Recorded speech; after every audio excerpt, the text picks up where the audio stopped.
Ce matin, notre message s'intitule « Arrêtez de clocher des deux côtés et exercez votre foi ».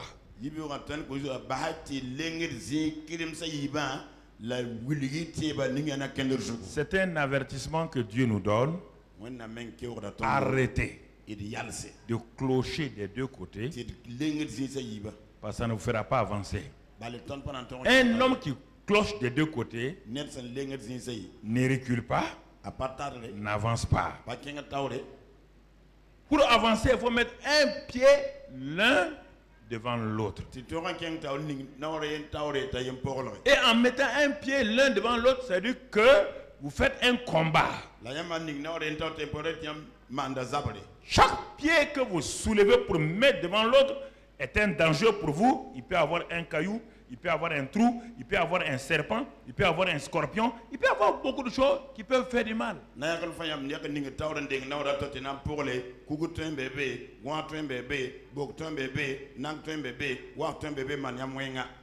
homme qui cloche des deux côtés est un homme indécis.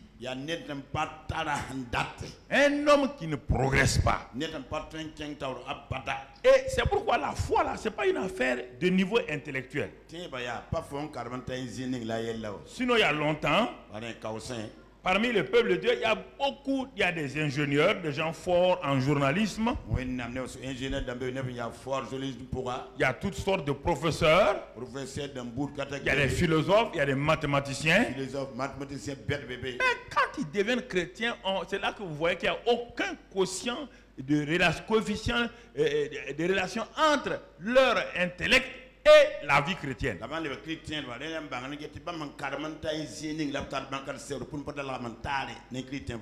Aucun coefficient. C'est zéro. Parce que ce qu'on apprend par la tête n'a rien à voir avec la vie chrétienne. Est une vie céleste. Ça n'a rien à voir avec le talent ou les diplômes que tu as accumulés.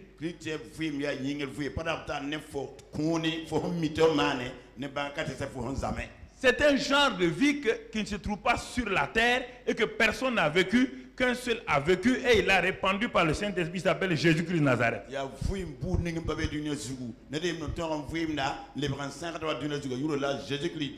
Dans la vie chrétienne, la raison est soumise à l'esprit.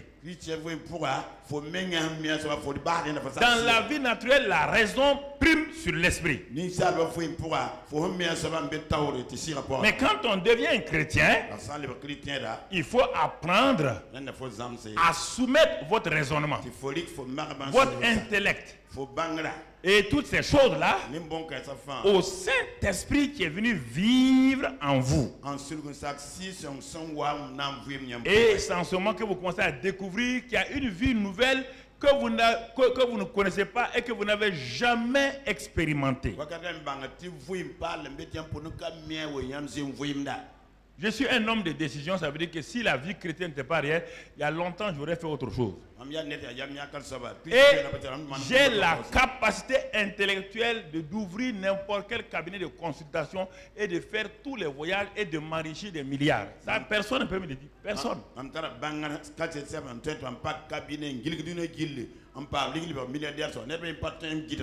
C'est parce que la vie chrétienne est plus réelle que ça que j'ai décidé de quitter pour réellement m'attacher à la réalité du royaume des cieux. Écoutez-moi, je vous parle, vous n'avez pas, vous qui croyez aujourd'hui que vous êtes des patrons de quoi ou quoi là, j'ai été patron avant vous. J'ai plus de diplôme que vous, mon ami. Si j'ai regardé tout ça, je suis engagé. C'est là où je me suis engagé là. C'est plus réel que d'où je viens. Il faut être insensé, si ce n'est pas réel, de laisser aujourd'hui ce que tu as pour un demain qui n'est pas réel. Il faut être fou. Il faut être fou. Quand vous avez des salaires, quand vous avez des dividendes, quand vous êtes président de société, quand vous êtes directeur général, la plus grosse société, vice-président ici, vice-président là, et vous vous laissez un jour, vous dites non, au revoir, ou vous êtes fou, ou ce que vous attendez là est plus réel. N'essayez pas de me corrompre, n'essayez pas. C'est-à-dire que Dieu a suscité Paul pour donner une leçon aux gens, parce qu'il était un intellectuel, personne ne pouvait. Écoutez-moi, quand il vous dit quelque chose, écoutez. Ne prenez pas une décision sans savoir que le royaume des cieux est derrière vous. Ne prenez jamais une décision. Jamais. Il y a des gens que Dieu met devant vous pour que vous les regardez. Il dit que faites attention à vos dirigeants spirituels. Imitez leur foi. Jésus-Christ est notre modèle. Mais nos mentors sont des gens qu'on doit imiter pour leur foi. Parce que la foi est un combat. Est un combat. Que Jésus a mené, il a gagné. Que Paul a mené, dit j'ai combattu le bon combat de la foi. Il dit j'ai fini. J'ai achevé et la couronne m'est réservée. La foi a toujours un résultat, c'est une couronne. Tout coureur de 100 mètres qui s'entraîne tous les jours, son but final, c'est d'un jour d'avoir la médaille d'or pour que son pays soit honoré, qu'il entende l'hymne national. La vie chrétienne, frères et sœurs, vous ne pouvez pas, ce n'est pas une affaire, on vient pour avoir des bénédictions. C'est une affaire de combat. C'est une course de haies. Il y a des haies. Il faut savoir les passer correctement. Donc, prenez-vous au sérieux. Je suis devenu chrétien pourquoi? Vous devez pour la question. Vous êtes devenu chrétien pourquoi? Qu'est-ce que vous cherchez? Quel est votre but? Si ça, c'est pas clair, vous me retournez au village. Retournez dans la rue. Retournez là où vous venez. Vous n'allez pas aller de l'avant. Vous n'allez pas atteindre le but. Vous savez, je ne suis pas un prédicateur qui cherche des gens. Sinon, je peux prêcher des messages qui vont attirer plus de gens. Arrêtez de clocher. Pasteur, arrêtez de clocher. Regardez, si vous voulez avancer, regardez ce qu'il y a devant vous. Vous vous arrêtez dans des choses inutiles et vous clochez. Vous n'allez pas aller loin. C'est un mouvement statique. Il n'y a pas la dynamique là-dedans. La dynamique, c'est ça. C'est ça. C'est ça. Ça te fait approcher de ton point. Mais clocher, ça te fait statique. Tu ne bouges pas. Et ceux qui sont derrière toi vont venir te trouver et te dépasser. Lisons 1 roi 18. 1 roi chapitre 18. Et regardons ce verset-là. Technicien, tu as déjà cela, 1 roi 18.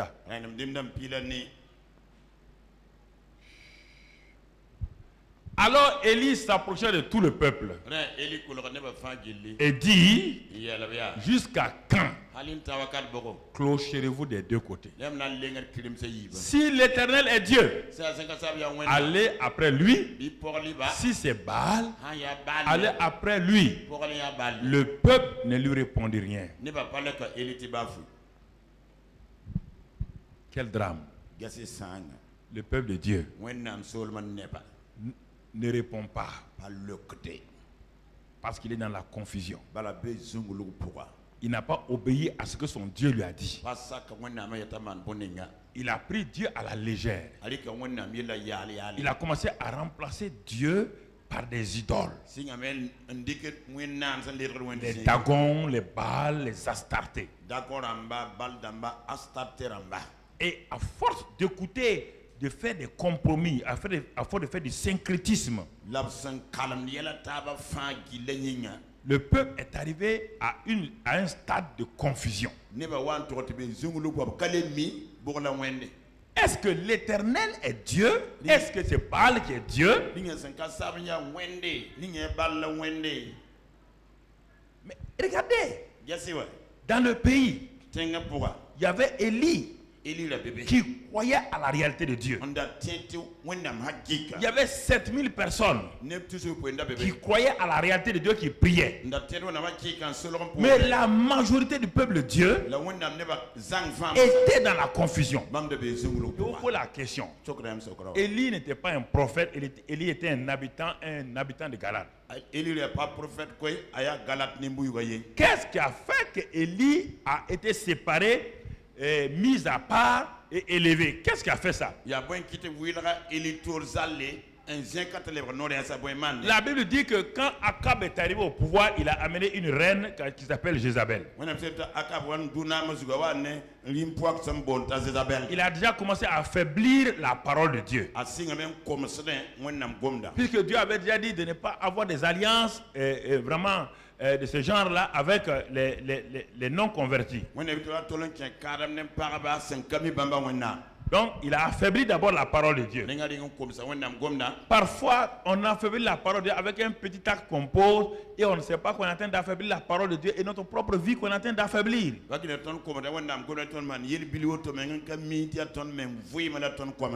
Quand il s'est marié à Jézabel, bon, il n'a pas vu de problème. Marié, bon, une femme, quand même Dieu aussi n'est pas aussi. Voilà, il n'y a pas faut pas exagérer. Mais plus tard, il s'est aperçu que quand on marie une femme, on marie toute sa famille. Quand on marie un homme, on marie toute sa famille. On marie aussi la culture de la famille. Quand Isabelle est arrivée, Akab l'a aimée pour elle-même. Il dit non, mais c'est une femme, elle est honnête là. Il n'y a aucun problème. Oui. Mais attends. Au bout de quelques temps, qu'est-ce qu'Akab voit venir? Il voit venir certains prêtres de Baal et d'Astarté. Parce que les dieux de ce monde ont une femme. Baal c'est le masculin, Astarté c'est le féminin. Ils ont dit, mais comme tu as marié notre cheftaine, Jézabel, tu as marié aussi ses dieux et ses déesses. Et c'est ça qui se passe dans le monde chrétien aujourd'hui. Les petits compromis ouvrent la porte aux grandes invasions de l'ennemi pour nous détruire.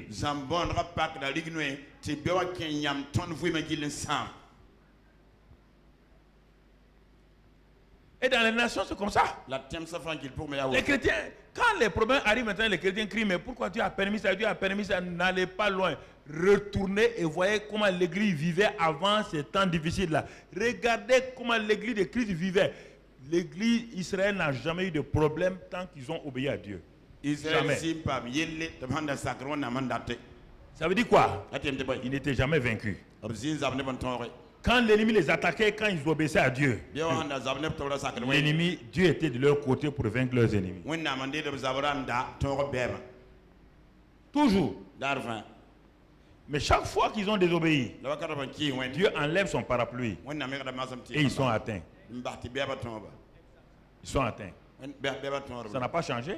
C'est un grand principe qui n'a pas changé. Ça n'a pas changé. Mon frère, ma soeur. L'ennemi rôdera toujours autour de toi, même 100 ans. Il va t'attaquer, il va te créer des problèmes. Mais il ne pourra jamais te vaincre. Jamais il ne pourra te vaincre. Si toi tu obéis, si tu te colles à ton Dieu. Est-ce que vous comprenez? Dans un pays, 4 groupes de gens. Le roi, l'homme qui dirige le pays, c'est associé à Baal. Premier groupe. Deuxième groupe, la population a été influencée par l'attitude du roi. Troisième groupe, il y a 7000 personnes qui ont dit ce qui se passe là, ce n'est pas normal. On va commencer à prier. Des intercesseurs. Quatrième groupe, un seul homme s'appelle Élie. Un habitant, un seul. Un seul homme. Écoutez-moi, frères et sœurs, un seul homme. Un seul qui a décidé d'aller consulter Dieu et d'aller voir ce que Dieu pense de la situation là que tout le monde a l'air de trouver normal.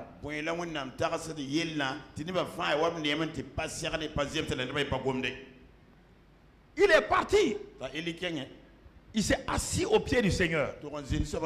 Ce n'est pas un jour, 2 jours. Pour entendre la voix du Seigneur dans votre situation, il faut prendre du temps dans sa présence. Ne prenez pas des décisions qui peuvent nuire, détruire toute votre famille. Ok.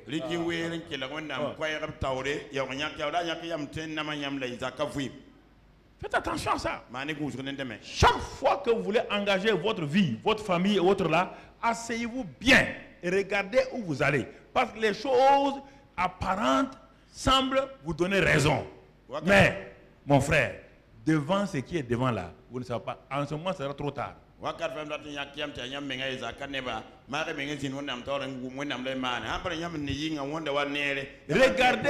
les décisions que vous avez prises avant. Si vous êtes à la 4e, 5e décision, et que les 4 autres décisions que vous avez prises, en disant c'est Dieu, ça n'a pas marché, la 5e n'est pas bonne. Elle n'est pas bonne. Parce que vous êtes dans le doute. Première décision, vous n'êtes pas arrivé au but. Deuxième décision, au moment où la première décision n'est même pas arrivée au but, vous déclenchez une deuxième décision qui n'arrivera pas au but. Et comme ce n'est pas arrivé au but, ces 2 décisions mélangées là vont commencer à créer le doute en vous. Et sur le doute là, vous voulez prendre une 3e décision. Et vous pensez qu'elle est la meilleure. Si vous réfléchissez, la première n'a pas abouti. La deuxième n'est pas aboutie. La 3e n'aboutira pas.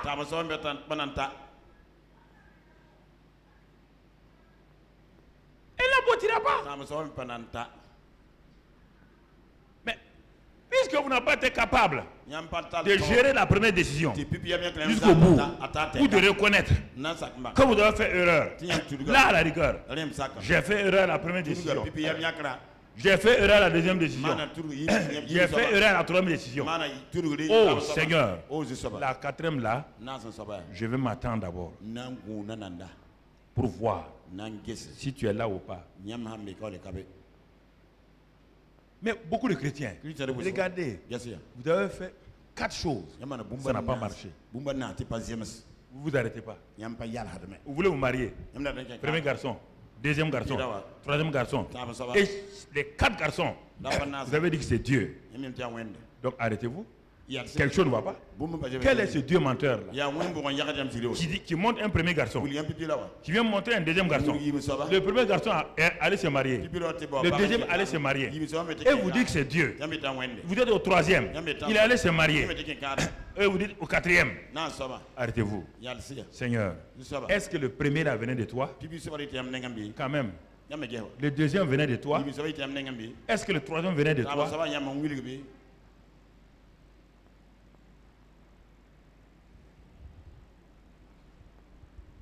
Quand les circonstances changent un peu, les gens changent de décision. Les gens pensent. Écoutez, frères et sœurs. La Bible dit que si vous voulez regarder les nuages, est-ce que vous allez s'aimer? Je parle aux hommes d'affaires parce que dans 2 semaines, je suis avec eux. Quand vous regardez les nuages, vous allez s'aimer.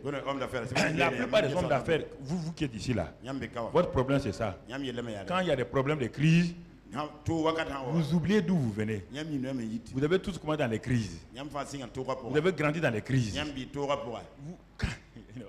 Parfois, je ris tout seul. Il dit, mais est-ce qu'ils, comme ils sont devenus grands là, ils croient que maintenant ils maîtrisent les systèmes? Non! Le chrétien va de crise à crise. Dans chaque crise, il sort quoi? Dans chaque crise, il sort quoi? Dans chaque crise, il sort quoi? Et sa foi fait quoi? Retournez en arrière au commencement pour voir d'où vous avez commencé. Quand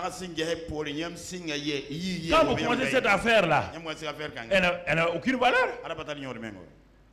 Et vous avez envie de fermer la boutique, partir. Mais Dieu est venu à votre secours. Vous avez passé cette première crise. Et vous avez grandi. Mais plus vous grandissez, plus les épreuves sont grandes, non? Est-ce qu'on donne des petites épreuves à un bébé? Et les grandes épreuves à un bébé? Ah, c'est ça. Ça veut dire que épreuve veut dire quoi? Vous êtes arrivé à un point où vous allez faire une percée. Le diable n'est pas bête. Il va vous empêcher d'avoir la percée en rassemblant autour de vous, devant vous, des épreuves. Et à ce moment-là, je m'assois tranquillement. Je ne bouge pas. Je cherche seulement comment passer à travers l'épreuve. Je sais que cette crise-là, c'est Satan qui l'a amenée. Comme vous êtes dans le monde naturel, non, c'est la crise mondiale. Quelle crise mondiale? La crise mondiale est dirigée par qui? Le gars Satan a dit à Jésus que c'est moi qui contrôle quoi? Les royaumes de ceux et leur quoi? Leur économie, leur politique, oui ou non? Alors si c'est lui qui contrôle ça, il va laisser que les enfants de Dieu soient prospères? Parfois, ah Seigneur, c'est ça. Arrêtez de clocher des deux côtés. Quand Élie a su quelle était la volonté de Dieu, il est devenu intraitable. Intraitable. Personne ne pouvait ébranler le monsieur. Vous êtes ébranlé parce que vous ne savez pas quelle est la volonté parfaite de Dieu pour vous. Vous ne savez pas ça. Vous allez clocher? Oui. Non. Non. Non. Oui. Oui. Vous n'avancerez pas. Les épreuves, mais pourquoi Dieu a appris Isaac à commencer sa propre prospérité par la famine?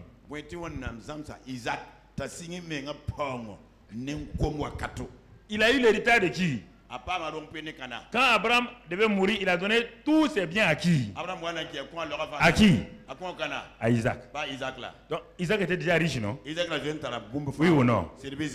Mais ça c'est la richesse venant de son. Mais Dieu dit Isaac, cet héritage-là, tes frères et tes sœurs jaloux ça. Je veux faire comme j'ai fait de ton papa et Abraham là. C'est par la foi qu'il est devenu si riche et si béni. Si tu es fils d'Abraham, il a marché par la foi. Tu dois marcher par la foi. Première épreuve, famine. Tout ce que papa Abraham a laissé était en train de faire quoi?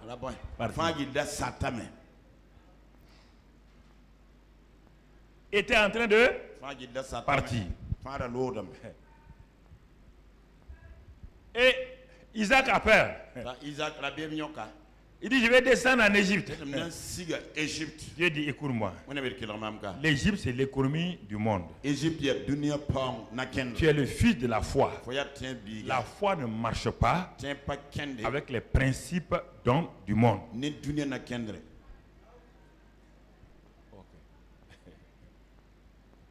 Faites tout pour aller au truc des hommes d'affaires, le divin surnaturel dans les affaires.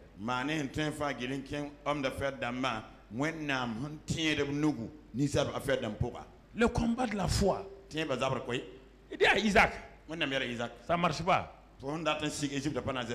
Ton papa est parti en Égypte là. Regarde, il t'a raconté quel compromis il a fait. Je veux que ça soit ta foi personnelle. Ne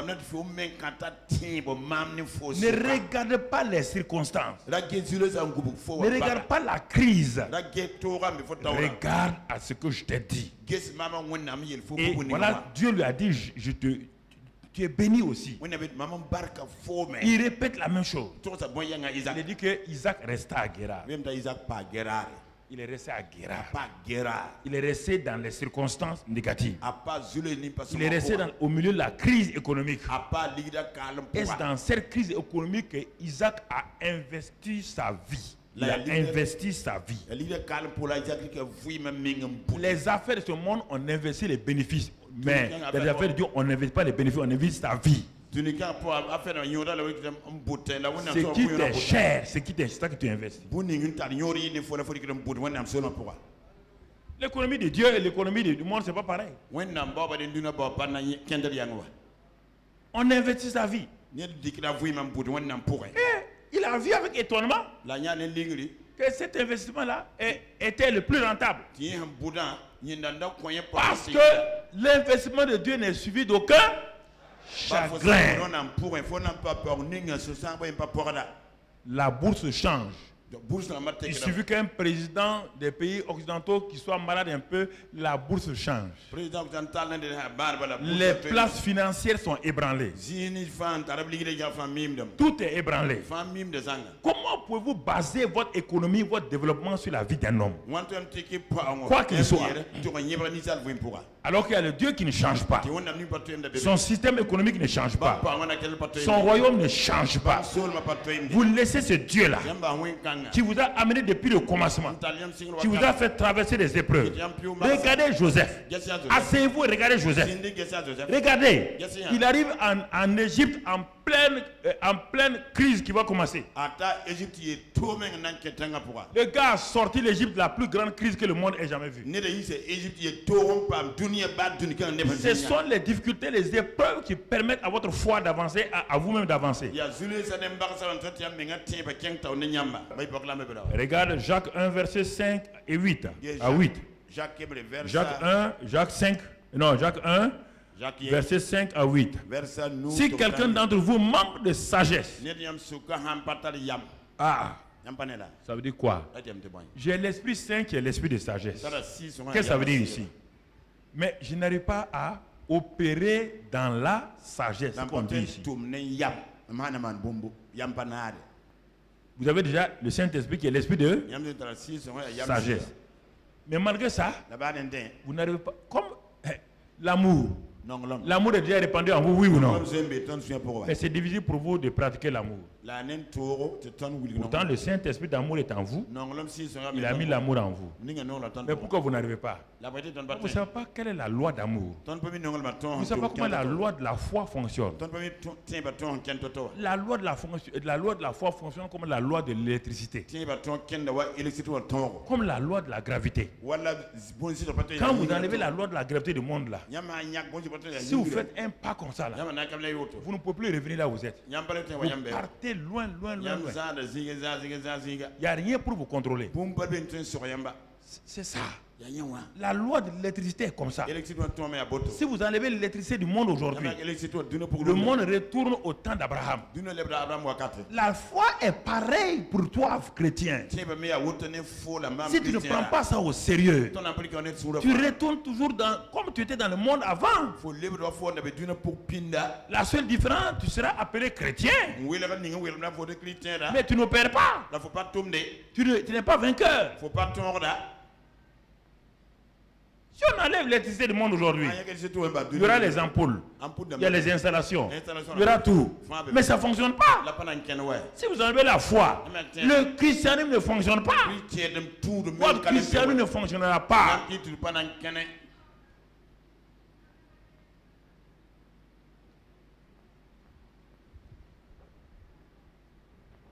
Mon ami, mon frère, qu'il la demande à Dieu, qui donne à tous simplement et sans reproche, et elle lui sera donnée. Verset suit. Mais qu'il la demande avec quoi? Ouais, bien. Toujours, c'est ça ce mot-là que tu n'aimes pas. Il vaut mieux commencer à l'aimer. Qu'il la demande, donc je vais demander seulement. Non. Tu demandes avec quoi? Foi. Sans douter, car celui qui doute est semblable. que tu vois, tu comprennes les analogies bibliques. Chaque fois quand on parle d'analogie, si tu ne comprends pas ça, ça veut dire que tu ne veux pas avancer.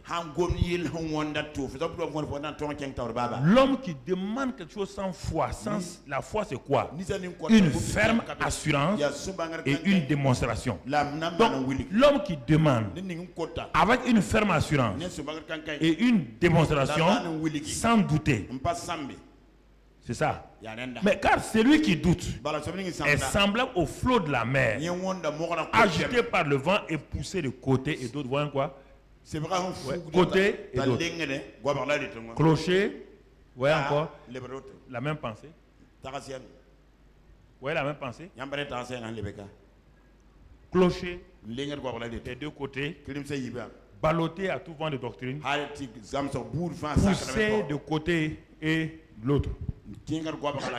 Qu'un tel homme ne s'imagine pas. Il ne faut pas aller te coucher pour toi dire que tu as demandé.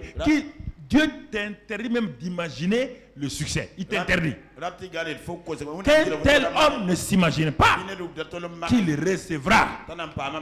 Pas la chose, hein? Quelque chose.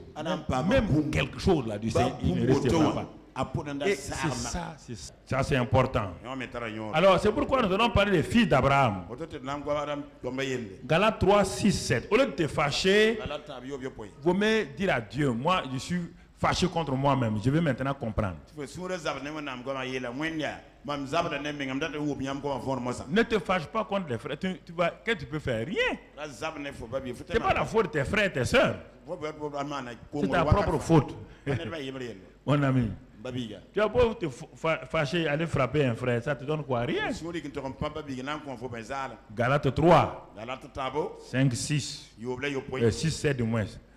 Comme Abraham crut à Dieu et que cela lui fut imputé à justice,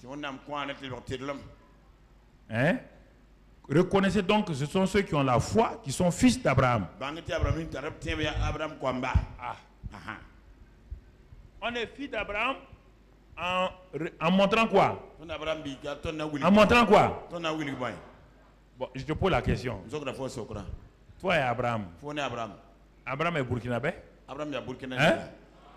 Il est africain? Alors comment on va te dire que toi tu es fils d'Abraham? Par quoi? Par quel moyen? Il faut sortir du naturel là. On est fils d'Abraham. On est tout le monde. Dieu a donné en héritage à Abraham le monde entier. Le premier message c'est ça. Le monde entier a été donné. Dieu a pris le monde entier donné à Abraham comme un héritage. C'est écrit dans la Bible. Abraham est à sa postérité. Sa postérité, c'est Christ. Et on te dit maintenant, si tu es en Christ, tu es devenu héritier d'Abraham. Comme Abraham est héritier du monde, tu es héritier du monde. C'est pourquoi, quand Satan est venu pour proposer les royaumes à Jésus, Jésus dit, par Abraham, je suis déjà héritier. Il n'y a aucun problème. Tu me proposes quelque chose dont je suis déjà héritier. Mais maintenant, je vais aller à la croix pour prendre ça en tes mains et donner aux enfants d'Abraham.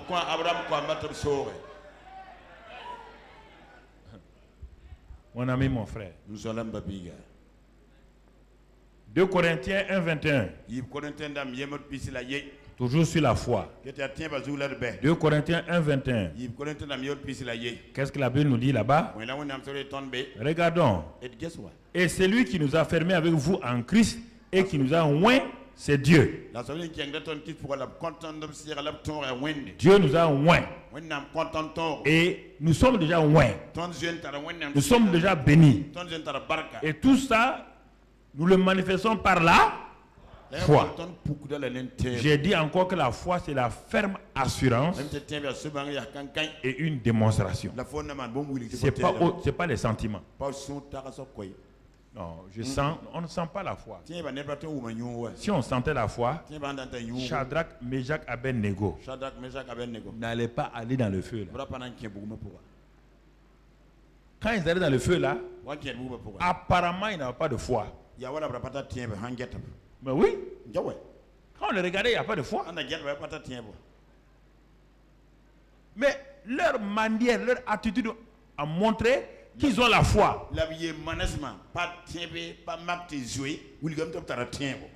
Qu'ils ont la foi. Alors, mon frère, ma soeur, si nous regardons les manifestations de la foi d'Abraham, Romains 4, verset 17, Paul est parti puiser dans Genèse toute la vie d'Abraham et le Saint-Esprit lui a donné de résumer ça dans Romains et dans Hébreux et dans Jacques, les trois.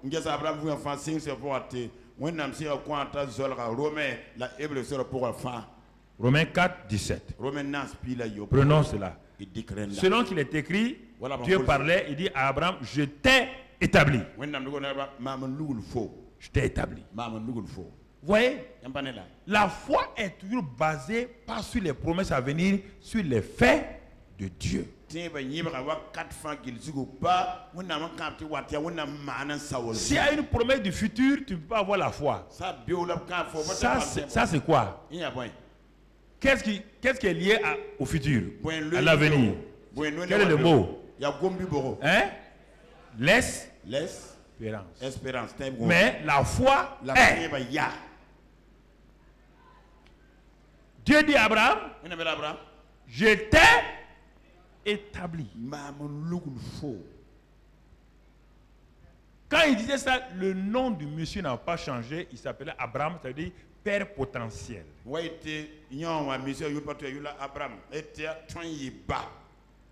Qui n'a pas d'enfant. Avec Sarah. Il dit, quand moi je te regarde, avec Sarah là, quand les hommes te regardent, tu es sans fils. Quand moi je te regarde, je ne vois pas un fils seulement, hein. Je te vois père d'une multitude de nations. Le nom Abraham a été donné pour confirmer ce que Dieu voit en lui et non pas pour produire ce qui vient.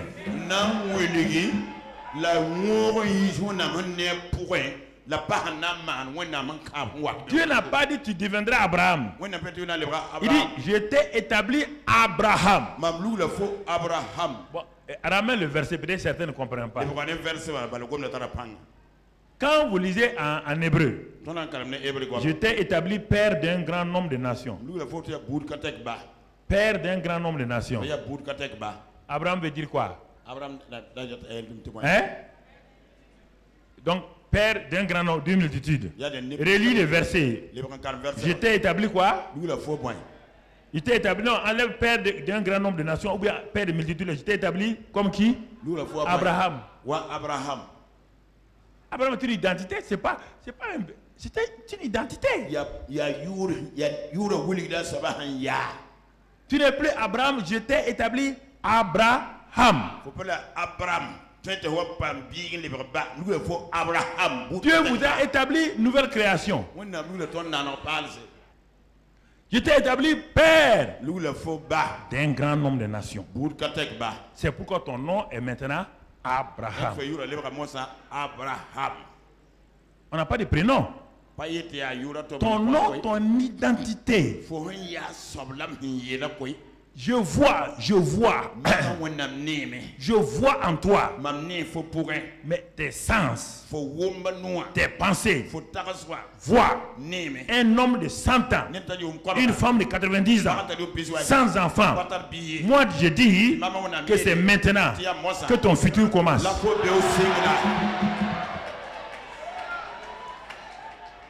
Normalement, à 100 ans, on a presque les deux pieds dans le tombeau, oui ou non?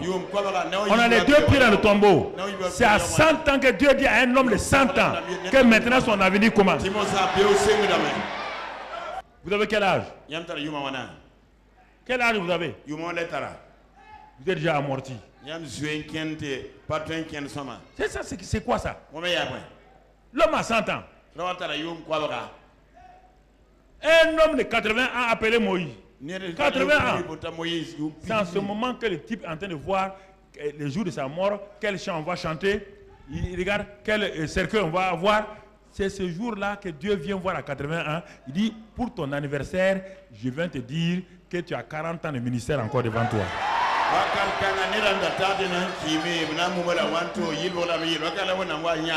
For you pini what you do ya.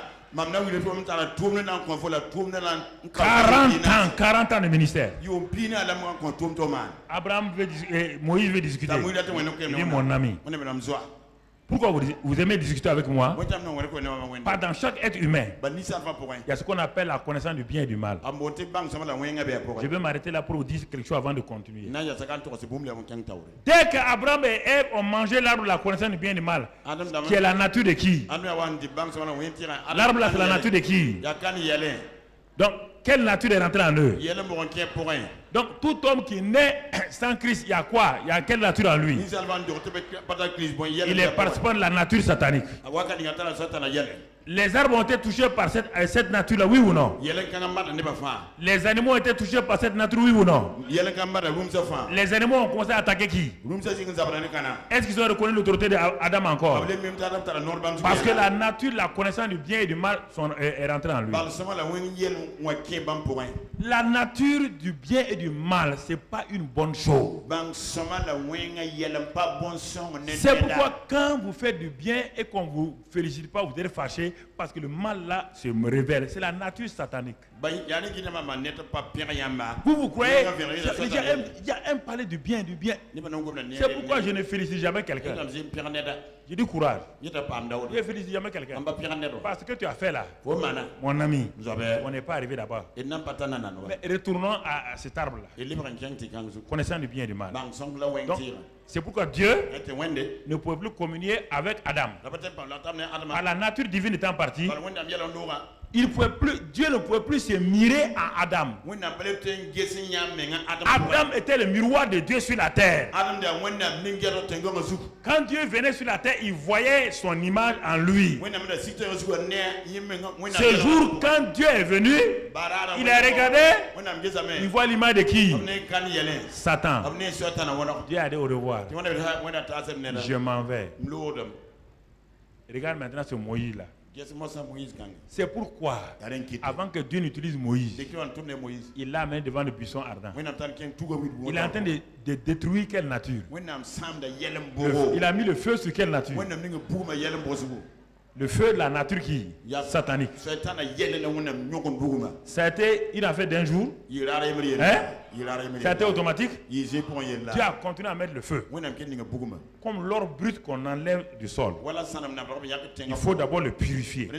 C'est ça que Dieu a en train de faire. Cette nature satanique là, qui est dans tout être humain là, Dieu a brûlé. Quand il était prêt maintenant, il dit de partir. Même ça, maintenant dans les pensées de Moïse, il dit ils ne me croiront pas. Dieu va attaquer ses pensées. Et écoutez quelque chose. Dieu dit Moïse, que tiens-tu dans ta main? Vous allez voir que quand Satan a fait tomber l'homme, il a mis sa nature partout. Il a mis sa nature partout. Sa nature, il a fait entrer dans l'eau, dans tout, dans l'air. L'air, il a tout. C'est pourquoi il est le prince de l'air. Dieu dit à Moïse, qu'as-tu dans ta main? Il dit c'est un bâton. Dieu t'a dit tu es sûr que c'est un bâton? Tu ne sais pas que depuis ta chute là, toute chose qui est sur la terre a une nature satanique. Satan est rentré dans toute chose qui a été créée maintenant. Il dit si tu ne crois pas, jette le bâton. Il jette le bâton, qu'est-ce qu'il voit?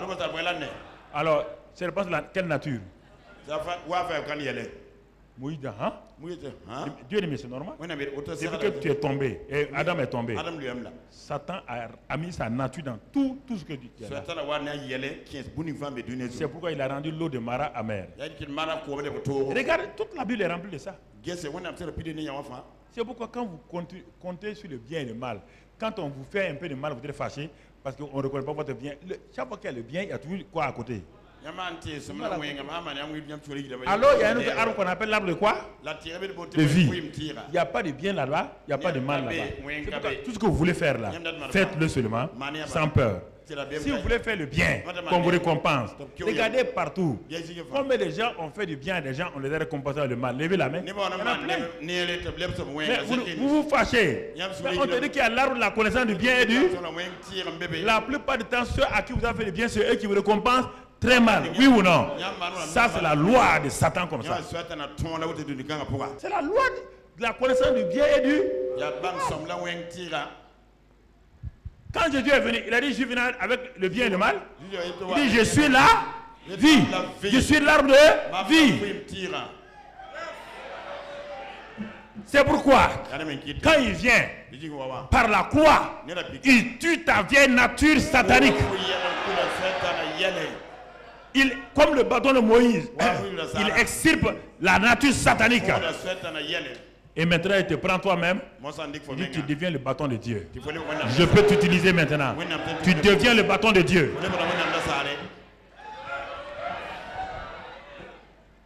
C'est ça le miraculeux. Si vous ne comprenez pas ça, là, vous êtes chrétien, on va prier. Tu vas prier quoi? Satan est déjà en toi. Tu vas prier quoi? C'est pourquoi quand tu prends une décision, les décisions semblent être bien. Mais est-ce qu'elles donnent la vie? Si elles ne donnent pas la vie, laisse. Laisse. Laisse. Tu n'iras pas loin. Tu n'iras pas loin. Écoutez-moi, frère. C'est pourquoi j'ai deux mots, merci et courage. Tout ce qu'un homme fait, je ne dis pas félicitations. Non. Parce que cet homme-là, le bien qu'il a fait là, il ne sait pas qu'il y a le mal là-dedans. C'est pourquoi tous les médicaments qui sont fabriqués dans le laboratoire ont le bien et puis quoi? Quand tu les avales, les antibiotiques, ça guérit cette infection-là. Mais quand tu continues, ça provoque quoi? Autre chose pire que ça. Tout ce que l'homme touche dans le bien et le mal là, c'est un problème. L'économie, les banques, c'est la même chose. Les banques, c'est la même chose. Les banquiers sont assis. Le gars a fait diplôme de banque. Il n'a même pas un franc. Il est milliardaire sur ton argent. Et si tu veux venir prendre ton argent, tu te dis qu'il faut payer intérêt de 5%. On dirait qu'ils sont grands. Ils sont grands en quoi? Un gardien d'argent? Gardien d'argent? Est-ce qu'on paie votre gardien là 3 millions? Votre gardien, on le paie à la maison 3 millions. Pourtant, il garde votre vie, non? Il se vend que économiste, financier, banquier, international. Écoutez-moi, frère. Il y a des choses qu'il faut... La connaissance du bien. Tant que vous êtes dans ça, votre vie chrétienne est comme ça. Oh, qu'est-ce que tu es en train de faire, frère? Je suis en train de nourrir les orphelins. Ah, tu fais de bonnes choses, hein? Mais tu n'as pas terminé la phrase. Les bonnes choses qu'il fait là, il y aura quoi bientôt? Les mauvaises? Parce qu'il est en train de nourrir les orphelins par la loi de la connaissance du bien et du... Mais tout le monde veut enlever le mal là, poser de côté le bien. Il n'y a pas le bien tout seul. C'est pourquoi quand le jeune homme riche est venu à Jésus, que doit faire de bien? Jésus dit, ah bon? De bien? Tu veux faire le bien? Mais tu n'as pas fini la phrase? De chaque bien, il y a quoi? Il y a le mal. Il dit, il n'y a de bon que Dieu seul. C'est lui seul qui ne connaît pas la loi de la connaissance du bien et du mal. Si vous n'apprenez pas ces choses-là, vous avez des problèmes. La vie chrétienne, ce n'est pas d'aller prêcher, d'aller... Regarde ta famille. Regarde, ça ne marche pas. Comment un si grand Dieu qui habite en toi, qui a dit qu'il a pourvu à tous nos besoins, et qui te laisse comme ça? Il faut vous réveiller. C'est quelqu'un qui a arrêté ça.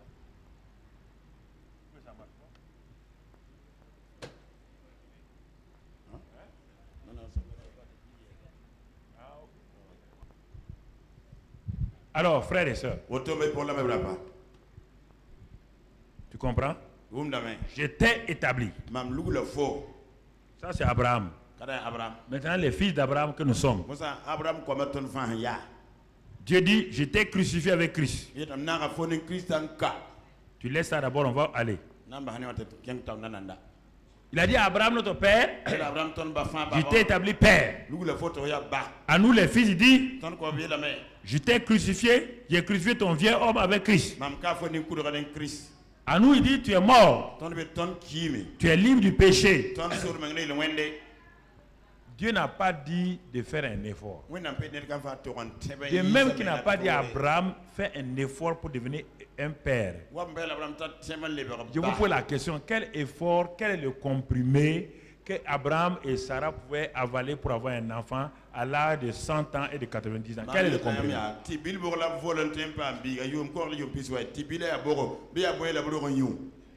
Montre-moi ce comprimé là. Dieu a laissé qu'ils arrivent à leur limite. À leur limite humaine. C'est en ce moment que Dieu a amené l'enfant. Dieu te dit, Dieu n'a pas dit à Abraham, deviens Abraham. Il n'a pas dit Abraham, deviens Abraham.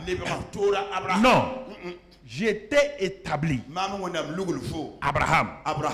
Accepte ça. Remercie-moi. Et laisse-moi faire. Dieu dit, je t'ai crucifié avec Christ. Je t'ai délivré du péché.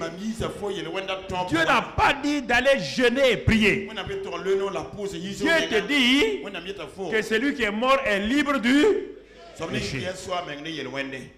Toi, tu ne veux pas ça. Ok. Ah. Tu es fils d'Abraham. Tu dois croire ça. Isaac a cru. Le petit-fils d'Abraham a cru. Jacob, il a cru. Le petit-fils David a cru. Joseph a cru. Daniel a cru. Et tous ont cru. Et on arrive à toi, la nouvelle génération, qui commence par Christ. Et toi, tu veux discuter. Alors qu'eux, ils ne t'aiment pas né de nouveau. Ils n'avaient pas le Saint-Esprit en eux. Comment un chrétien peut être endetté, il ne paye pas ses dettes? Moi, je ne comprends pas ça. Un chrétien endetté, un chrétien, soit il est escroc, il doit être escroc. Il n'y a qu'un escroc qui ne paye pas ses dettes. Un chrétien endetté, endetté. Et les gens courent derrière lui, il les feinte ici, il les feinte là, il cloche de deux côtés. Un chrétien. Ouais. Pitié. Pitié. Pitié. Regarde ta valeur là. Un homme de grande valeur comme ça. Quiconque tu vois l'homme qui parle là-bas là. Il me doit 2000 francs. Il me doit 1500 francs. Ça c'est quoi? Si tu n'as pas l'argent, serre ta ceinture, mange ce que tu as. Ne pars pas t'endetter au-delà de tes capacités en disant qu'il y a la foi. La foi n'est pas comme ça. La foi, ce n'est pas d'aller inventer des choses que tu as la foi. La foi, d'abord, c'est Dieu qui t'a établi. Dieu t'a béni. Tout. La foi est basée sur des faits. La foi, la source de la foi est toujours le passé. Tu es dans le présent. Tu agis dans le présent ici. Mais ta racine est là-bas où? Sur les choses passées. Dieu dit, je t'ai crucifié. Je suis là aujourd'hui. Je lutte avec le péché. Dieu dit, ne lutte pas. Un mort n'a jamais lutté avec le péché. Un mort n'a jamais lutté avec le péché qu'il avait avant. Vous voulez discuter? Vous aimez le péché? Il faut le dire. J'ai dit ça quand j'étais jeune chrétien là. J'aimais ça. Un jour, je priais, je jeûnais. La présidente de Dieu est venue. Que fais-tu là? Mon pasteur a prié pour moi. Dieu dit, le pasteur ne peut pas faire. Il dit, moi je ne sépare jamais deux amis. Si tu aimes le péché, tu marcheras le péché. Le jour que tu vas haïr le péché, tu sauras que moi je t'ai déjà délivré.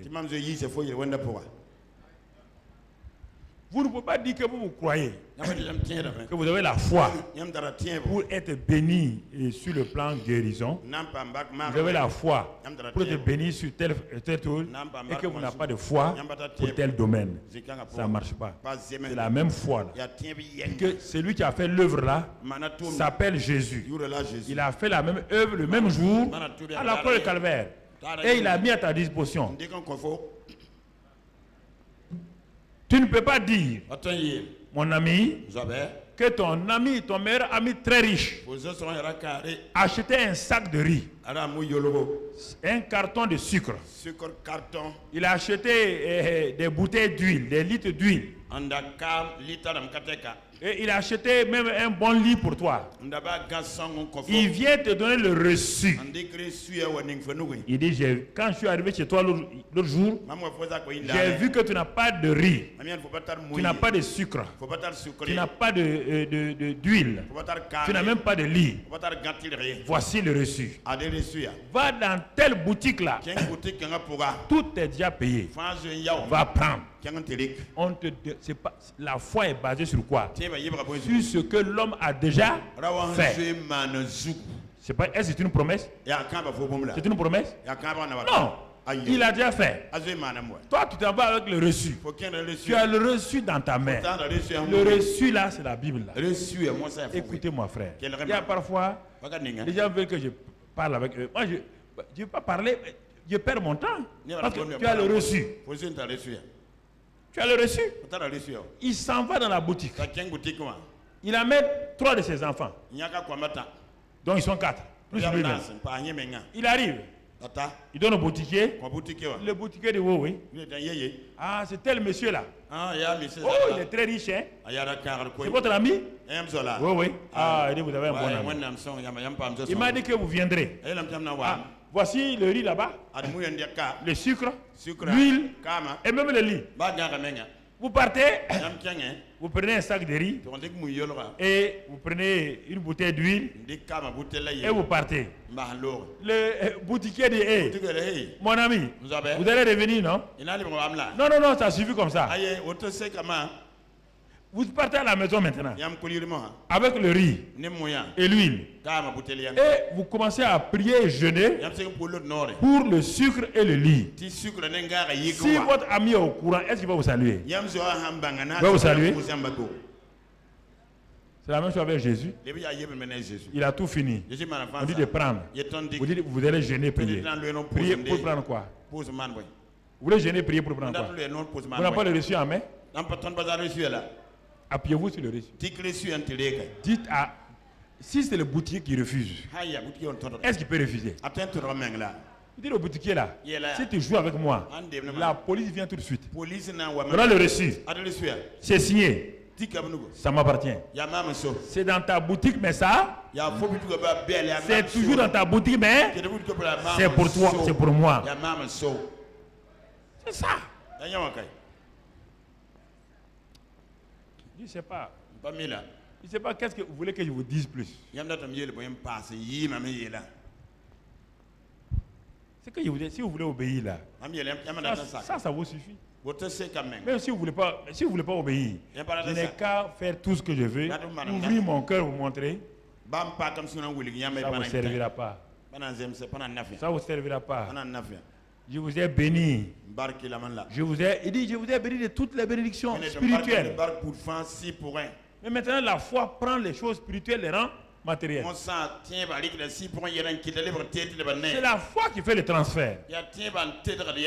C'est la foi. Parce que les bénédictions sont spirituelles. Les bébés sont spirituels. Les maris sont spirituels.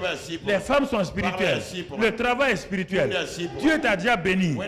Tout le succès est spirituel. Dieu dit, par la main de la foi, tu plonges ta foi dans le monde spirituel. Et tu saisis ton succès. Tu saisis ta prospérité. Et tu ramènes et tu montres aux gens, voici ce que ma foi m'a donné.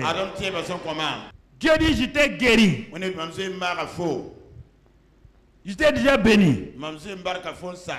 C'est pourquoi Dieu t'appelle Abraham.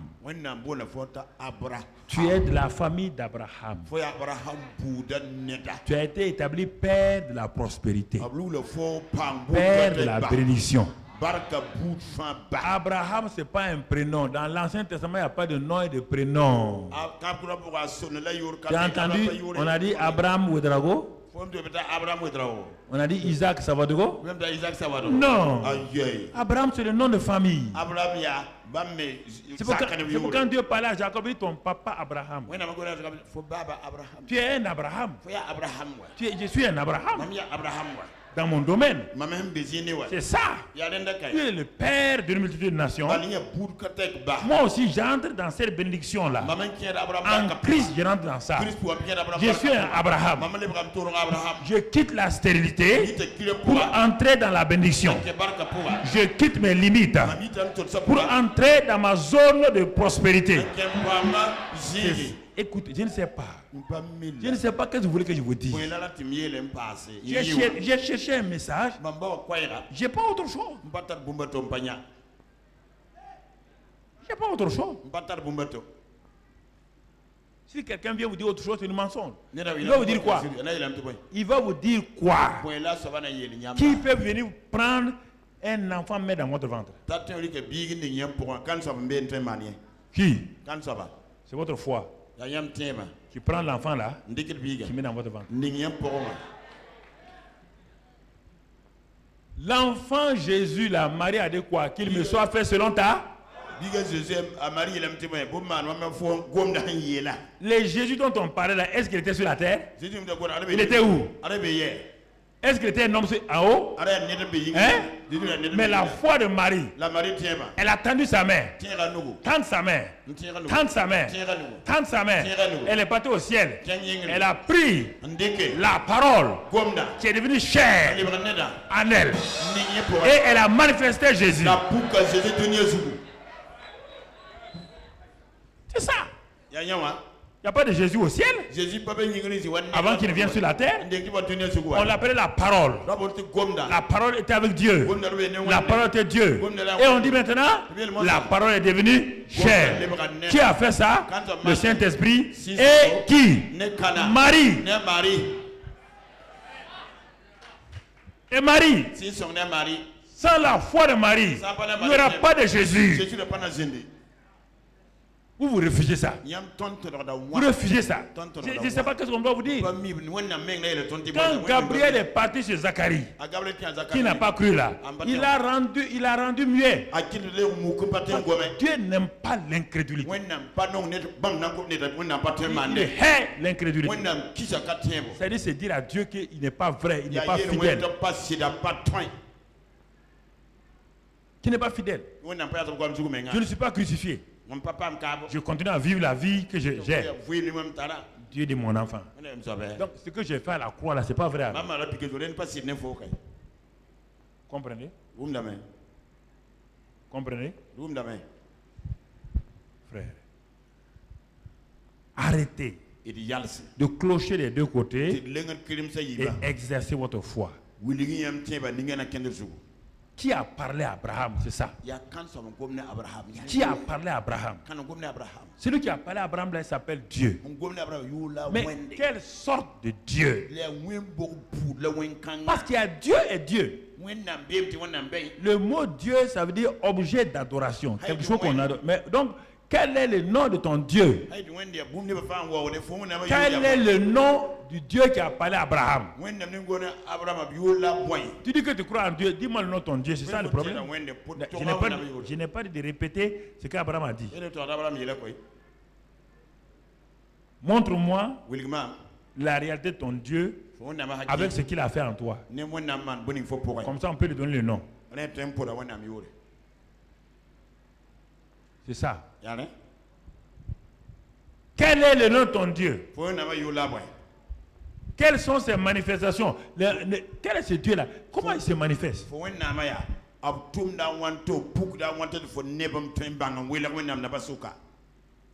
Tous ceux qui l'ont découvert, il y a un qui a découvert qu'il est le Dieu qui ne change pas, en qui il n'y a aucune ombre de variation. Lui, c'est Jacques.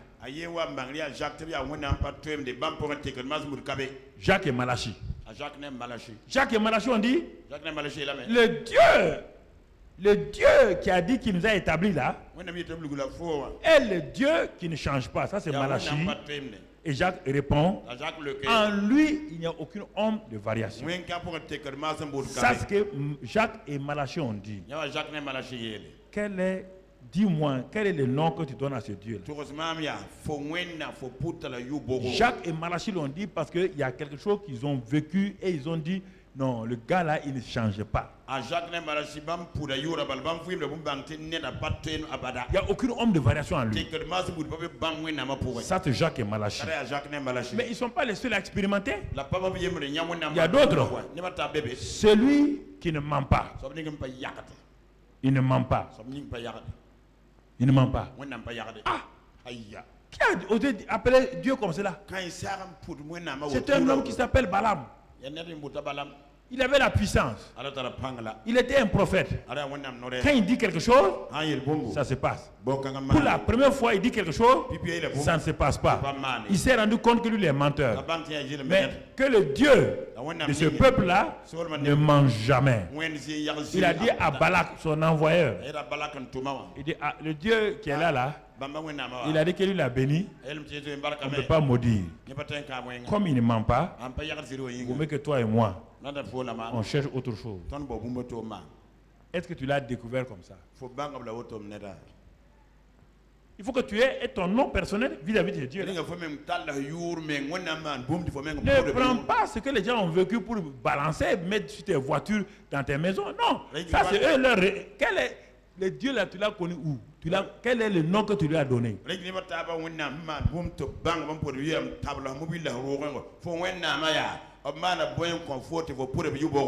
D'autres groupes. Abraham dit, je suis non seulement le Dieu tout-puissant, mais tout suffisant. Abraham a découvert que Dieu était tout suffisant. Il a découvert qu'il pourvoit à tous ses besoins. C'est pourquoi il a appelé Jéhovah Jireh. Paul a découvert la même chose. Il a dit qu'il pourvoira à tous vos besoins selon sa richesse. Qu'est-ce que toi tu as découvert de ce Dieu? Pour la question, quelle est ton expérience? Quel est le nom, le Dieu là, quel est le nom que tu lui as donné? Dieu là, ce n'est pas un nom. Non. Ce n'est pas un nom. C'est comme une voiture qui passe. On dit voici voiture. Voici voiture. Mais les gens m'ont dit c'est quelle marque? C'est Mercedes. C'est Toyota. Le mot Dieu c'est comme ça, c'est un mot vague. Mais ce Dieu-là, c'est qui pour toi par rapport à ta vie? Tu l'as expérimenté, tu l'as rencontré dans quoi? Tous ceux de la Bible l'ont expérimenté. Non, si je vous fais lever là, il y a des gens qui auront la bouche fermée. Tu as découvert Dieu où? Quel nom?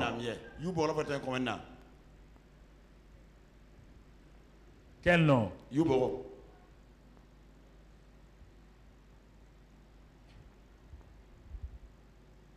y a un qui l'a découvert, il dit c'est le Dieu de sainteté. Moïse a découvert, Dieu dit, ce lieu-là est saint. Donc ça veut dire que moi je suis quoi? Saint. Pierre a dit, soyez saint comme il est. Il a découvert ça. Parce que Pierre a régné Jésus. Moïse a fui. Ils ont expérimenté maintenant le Dieu saint. C'est pourquoi ils l'ont appelé comme cela. C'est ça la foi. La foi dit aux gens que j'ai rencontré Dieu dans tel domaine. Voilà le nom que je lui ai donné. Voilà le nom que je lui ai donné.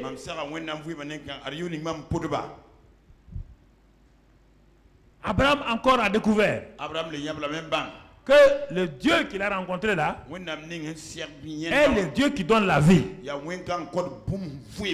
il appelle les choses qui ne sont point comme si elles étaient.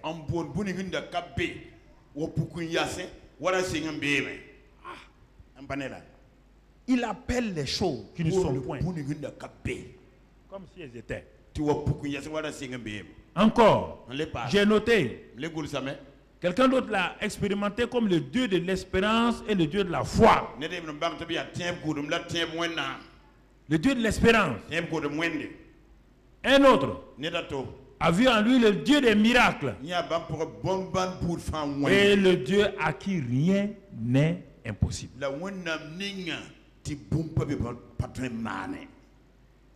Alors, je te pose la question ce matin.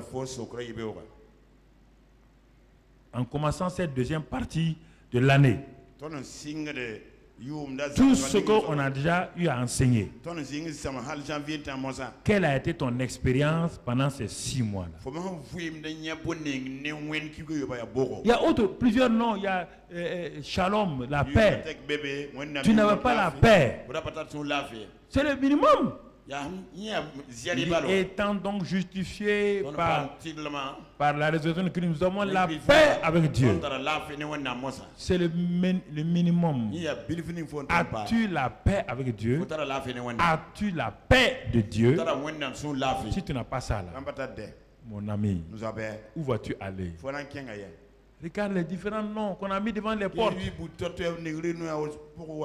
On n'a pas mis ça pour faire plaisir. On a mis parce que c'était l'expérience.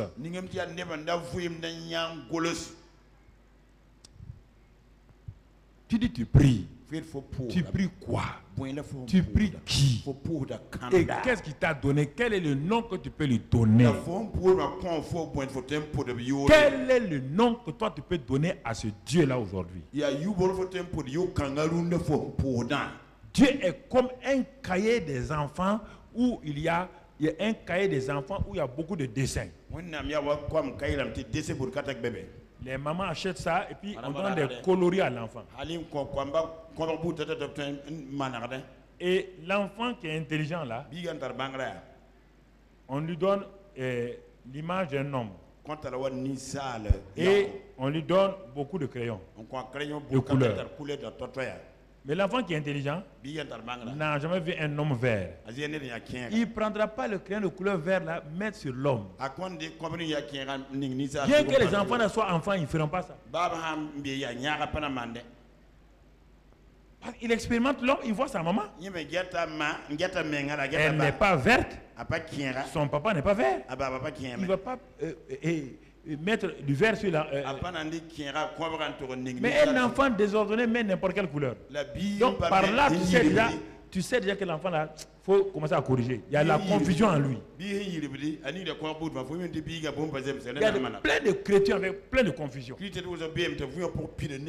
Dès qu'Abraham a vu et a cru qui est Dieu, le Dieu de l'espérance, le Dieu tout suffisant, le Dieu qui donne la vie, le Dieu qui appelle les choses qui ne sont pas comme si elles étaient, le Dieu des miracles, le Dieu tout puissant. Quand il a vu ça, Romains 4, 18. Regardez ce que Paul a découvert. Dans l'Ancien Testament, on ne parle pas de ça. Paul a découvert. Dès qu'Abraham a vu Dieu comme ça, qu'est-ce qu'il a commencé à faire? Lisons ensemble la première phrase. Qu'est-ce qu'il a fait? 2, 3.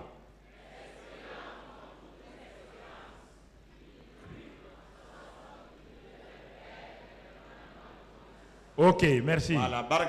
Regardez. Vous lisez ça. Vous passez. Vous ne vous arrêtez pas. Le gars a cru quand? Mais c'est lié à le verset 18 là est lié à quel verset? Verset pile ni verset boro. Au verset 17. Verset pile yo poya ouais. Tu ne peux pas prendre le verset 18 et le balancer tout seul. Parce qu'il a vu Dieu. C'est lui qui donne la vie. C'est lui qui appelle les choses qui ne sont pas comme si elles étaient. Il est en train d'appeler Abraham alors qu'Abraham n'existe pas physiquement. Le gars n'a pas un enfant avec Sarah. Il appelle Abraham.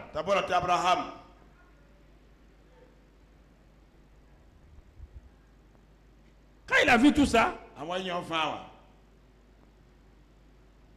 n'y avait aucune espérance. Aucune espérance. Ni en Sarah, ni en Abraham. Aucune espérance scientifique. Aucune espérance morale. Rien. Mais on te dit qu'il a espéré contre toute espérance. Toi, tu arrives là-bas et tu dis, la phrase là est étrange. Hein? Non. Mets ça dans le français courant, tu vas le comprendre. Transforme, si tu ne veux pas prendre d'autres Bible en français courant, tout. Si tu comprends anglais, va prendre là-bas.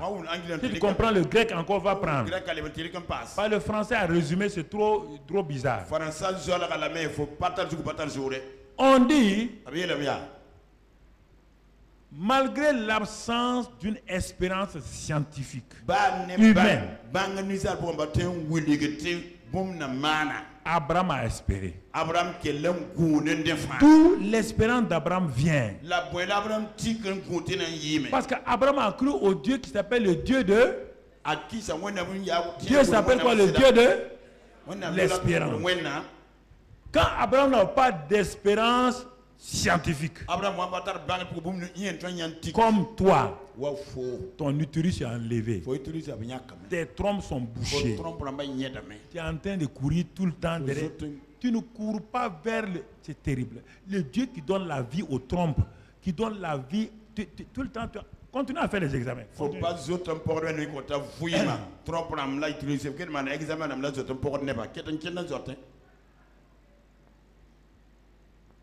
Quel examen Abraham et Sarah vont faire? Dans n'importe quelle clinique, on va dire papa. Vaut mieux aller à la maison. Va voir un orphelinat. Et adopte un enfant. Il faut calmer ta femme Sarah là. Son sein est mort. Voilà, papa. Tu as compris? Merci. Tu es un bon papa. Les hommes vont lui dire ça. Donc, Abraham n'a pas regardé l'espérance humaine. Il est allé au-delà de l'espérance scientifique.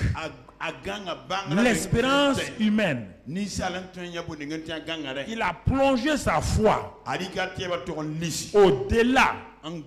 Il est parti jeter son ancre comme le bateau quand il arrive au port. Il jette l'ancre sur le sol solide qu'on appelle Dieu.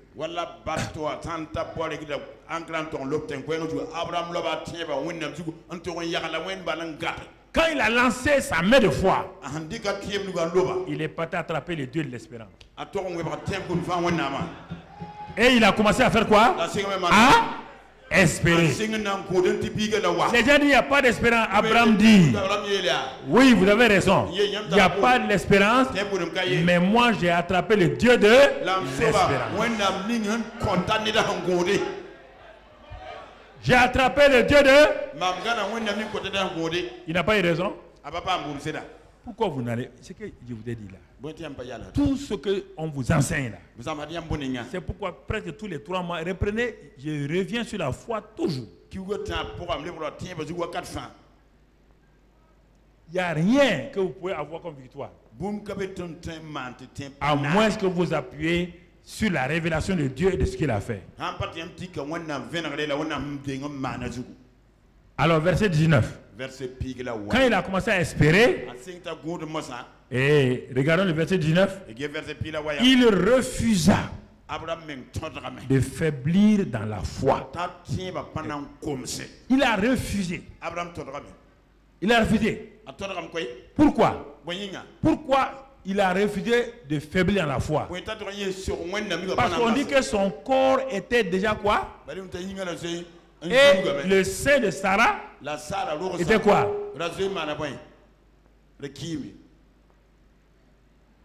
Mais comme il a attrapé la main du Dieu de l'espérance, il regardait qui? Le Dieu de l'espérance. Les gens ont dit, ton corps est usé. Le sein de Sarah est mort. Il a refusé. Car la foi est une ferme assurance des choses qu'on... Maintenant qu'il a le Dieu d'espérance, il a quoi maintenant? La ferme. Et il va faire la... Il a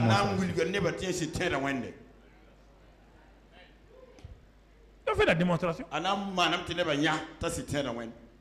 Il ne s'est pas appuyé sur lui-même.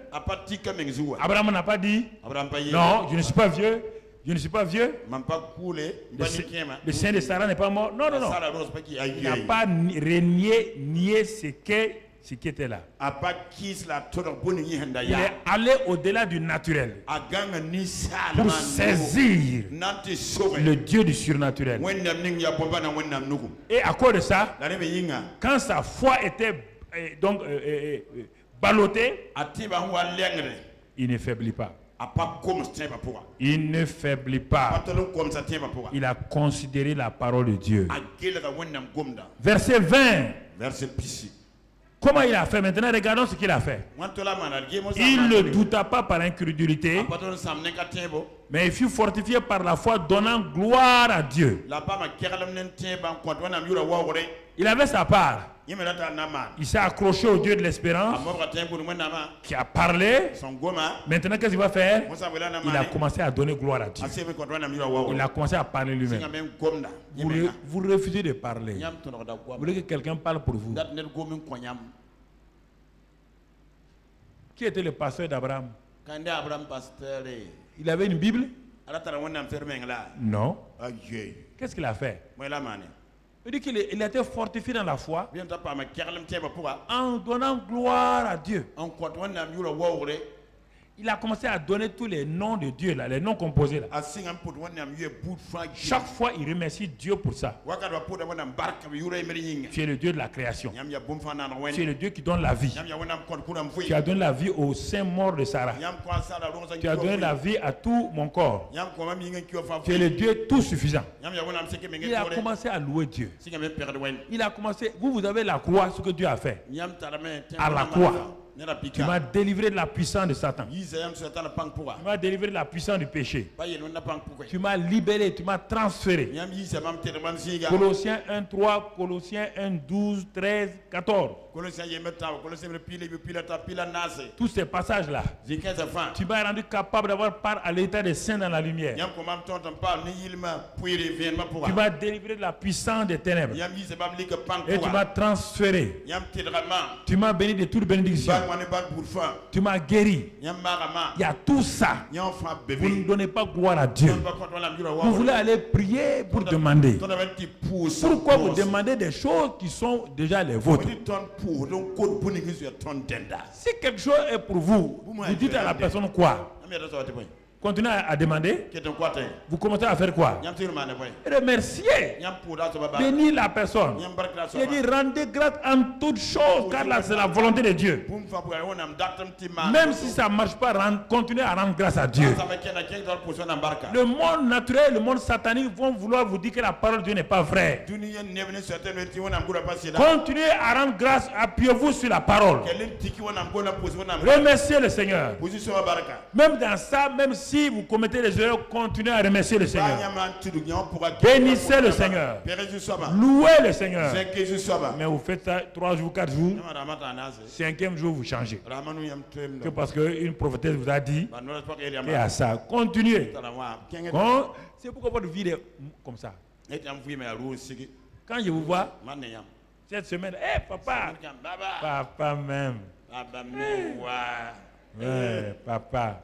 La semaine prochaine, je vous vois. C'est quoi maintenant? C'est Dada, Doudou. Toto. Popo. C'est ça. Ma fille, qu'est-ce que tu as? C'est Satan qui est derrière moi. Satan est derrière toi. Retourne-toi pour lui dire arrière de moi, Satan. On dit toi, tu n'as qu'à dire arrière de moi. Jésus a déjà dit que Satan sera derrière vous. Il t'a dit quoi? De lui dire quoi? Arrière de moi. Satan, c'est moi qui vais chasser ton Satan. Ne compte pas sur moi. Je ne suis pas un chasseur de Satan derrière les gens. On t'a évidé à Satan, poursuis-la. Voilà. À gauche, à gauche.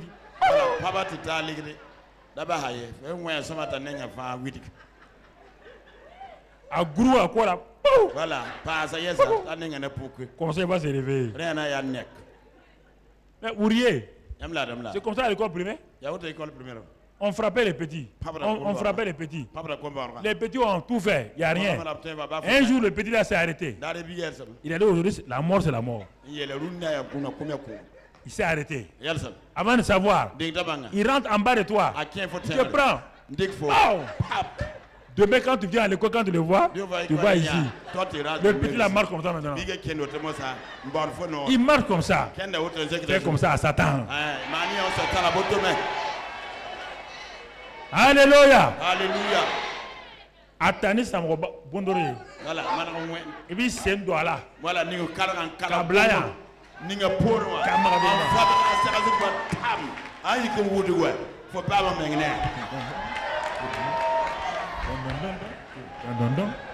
Alléluia. Alléluia. C'est ça. Alléluia. Alléluia. Amen. Amen.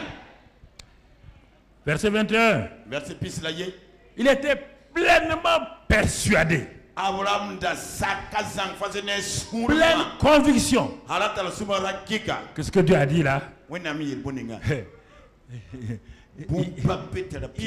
Il peut. Voilà. Il peut. Dieu ne te dira pas quelque chose dont tu n'es pas capable. Même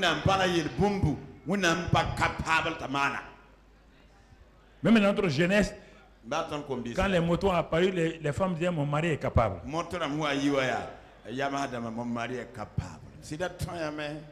Mon mari est capable. Si ton mari est capable et ton Dieu n'est pas capable, donc il vaut mieux laisser ton Dieu là. Suis ton mari. Mon Dieu est. Il n'arrive jamais. Voilà. Les merveilles de là sont pour toi et moi. Je vais te donner un devoir toi-même. Tu vas aller lire Hébreux 11 entièrement. Si tu es honnête, tu lis toute la semaine là, Hébreux 11. Tu t'arrêtes à chaque cas. Tu verras que chacun dans Hébreux 11, tout le chapitre de Hébreux 11, tu verras chacun des cas des gens comme toi et moi, des femmes ont égorgé leurs enfants. Par la foi, ils ont laissé égorger. Ils ont fermé, certains ont fermé la gueule des lions et des loups. On dit par leur foi, ils ont montré au monde entier que la foi est réelle. Que la foi est une réalité. Tu n'es pas inférieur à eux, tu n'es pas supérieur à eux. Si tu veux autre chose, ça n'existe pas. En tout cas, pas avec moi. Va chercher ailleurs. Moi, je m'appuie sur ça. Hébreux 11 là. Et on te dit que les derniers versets de Hébreux 11. On te dit que ceux-ci donc qui ont été les héros de la foi là, ils ne sont rien par rapport à toi. Ils n'ont même pas accompli ce qu'ils doivent, parce qu'ils t'attendent toi. Lis là-dedans, c'est toi qu'ils attendent. Parce que la foi que tu as est supérieure à leur foi. Et le chapitre 12 dit qu'ils sont assis sur les strades du stade maintenant. Les gradés et te regardent toi courir la vraie course de la foi. Donc les Moïse, les Élie, les Élisée, ils sont assis et ils regardent ceux qui ont connu Jésus là, en train de courir. Parfois il remet la tête. Nous on n'a pas Jésus, mais on a couru. Ils ont Jésus, ils ont son sang, ils ont son esprit. Regarde-les. Oh Seigneur, regarde-les. Regarde-les courir. Quand ils ont une épreuve, ils s'arrêtent. Quand ils ont une tentation, ils tombent. Quand ils ont quelque chose, tout le temps. On ne comprend pas. On ne peut pas les aider. Puisque leur régime est différent de notre régime. Notre régime, c'est le sang des boucs. Ça ne peut rien faire pour eux. Leur régime, c'est le sang de Jésus. C'est le Saint-Esprit. C'est la parole complète. Nous, on n'a pas ça. On ne peut pas les aider. Moïse veut se lever. Dieu dit, tu vas faire quoi? Tu ne connais que le sang des boucs. Élie veut se lever. Je vais lui renvoyer le feu. Dieu dit, tu ne peux pas. Tu opérais avec le sang des boucs. Il faut te laisser courir. Et ils sont étonnés. Et ils te voient tomber. Tu vois tomber. Mais cette tentation-là, sans le Saint-Esprit, le peuple n'a pas le Saint-Esprit. Le peuple n'est pas né de nouveau. Même ça, là, ils n'ont pas fait. Vous faites ça avec le Saint-Esprit. Vous faites ça avec la parole complète. Vous faites ça avec le sang de Jésus. Ils sont étonnés. Ni là-dedans, on dit qu'ils sont des témoins. Ils sont assis, les gars. Isaac dit. Instant, Rebecca est assise là. Quand on s'est marié là, tu avais quel âge? 40 ans. Tu n'as pas d'enfant. Qu'est-ce que j'ai fait? Qu'est-ce que j'ai fait? J'avais un pasteur. Mon papa a prié pour moi. Rebecca dit non. J'ai fait quoi? Je me suis levé en tant que mari. Et j'ai dit, tu vas avoir un enfant. Tu as eu l'enfant. Oui ou non? Chacun va se lever. Chacun se lève. Rahab se lève. Il dit, mais quand j'étais prostituée, je n'ai pas entendu l'évangile. J'ai entendu seulement que les gens là ont ouvert la mer rouge et ils ont ouvert le Jourdain. Ça me suffit. Et c'est pourquoi je crois en votre Dieu. Elle va s'asseoir. Ruth va se lever. Moi, j'étais une inceste. J'étais maudite. Je n'avais pas droit à l'héritage en Israël. Mais j'ai dit à ma belle-mère, ton Dieu sera mon Dieu. J'ai pris une décision. Ton Dieu sera mon Dieu. Là où tu vas mourir, je vais mourir là-bas. À cause de ça, le ciel m'a fait une grâce. Je suis entré dans la lignée de Jésus-Christ. Ils vont se lever un à un. Frère, il ne faut pas vous amuser. Je vous dis, il faut vous amuser. Hein? Ces témoins-là, ils sont rues, ils ne connaissent que la loi. C'est des gens de la loi. Hein? Ils ne connaissent pas la grâce. Hein? Là où ils sont, ils ont envie de vous envoyer le feu sur vous. C'est le sang de Jésus qui les retient. Il faut arrêter de jouer avec vous-même, de jouer avec votre avenir, de jouer avec votre futur, de croire qu'il suffit de faire ça. On va flatter Dieu avec 3 millions ici, 2 millions ici. Dieu a besoin. Il dit l'or et l'argent, lui. L'or et lui, et l'argent quoi?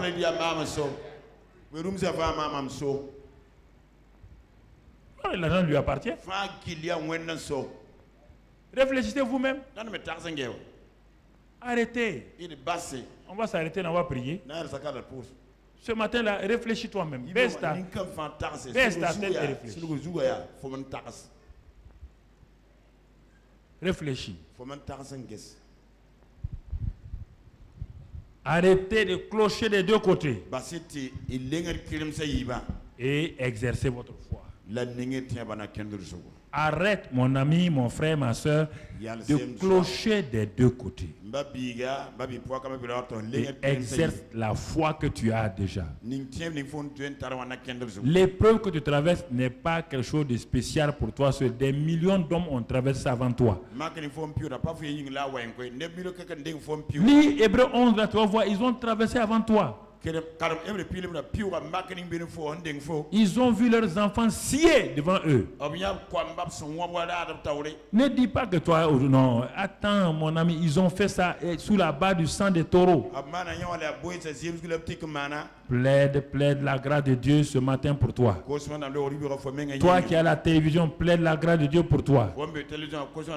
Toi qui ne connais pas encore ce Jésus, l'auteur de la grâce, plaide la grâce de Dieu pour toi. Seigneur, sauve-moi.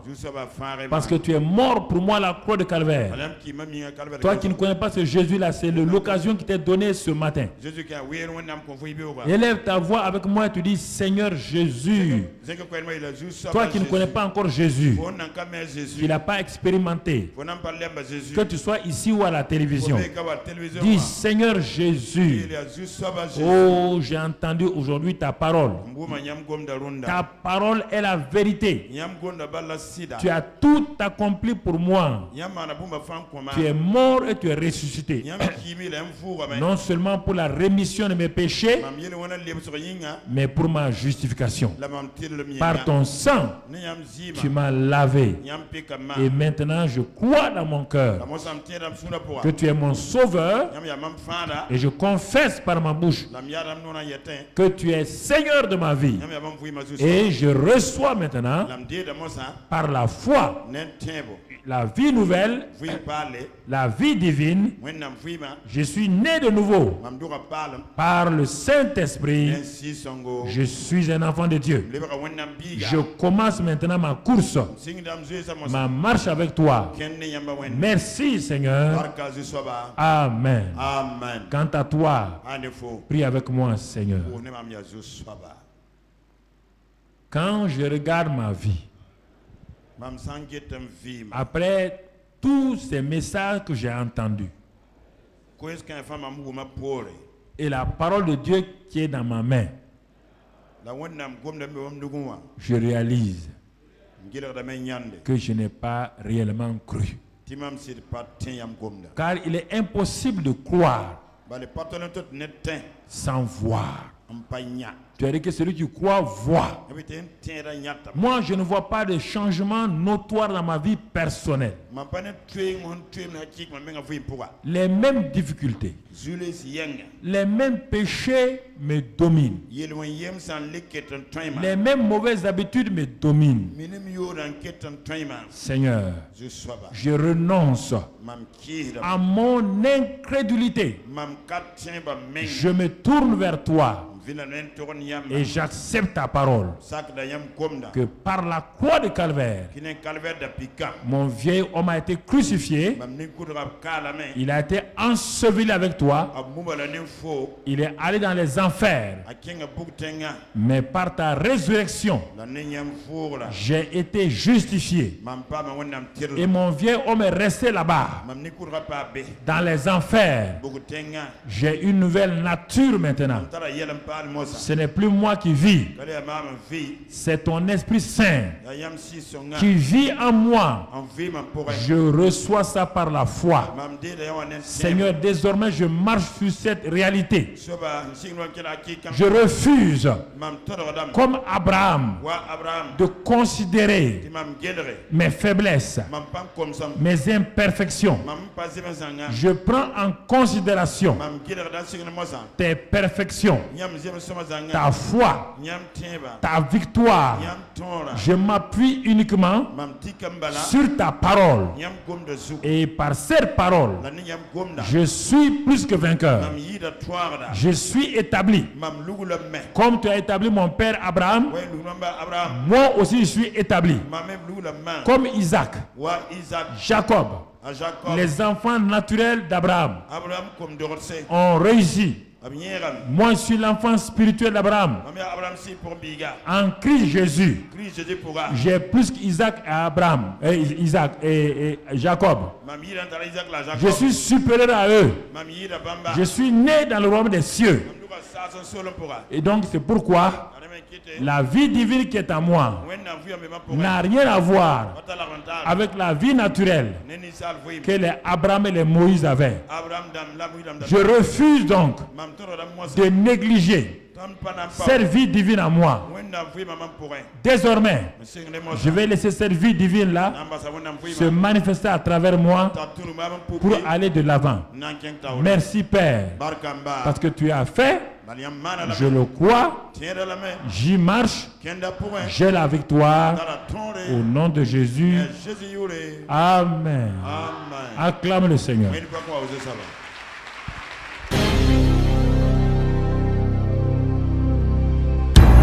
Dis avec moi, Seigneur, ma vie t'appartient.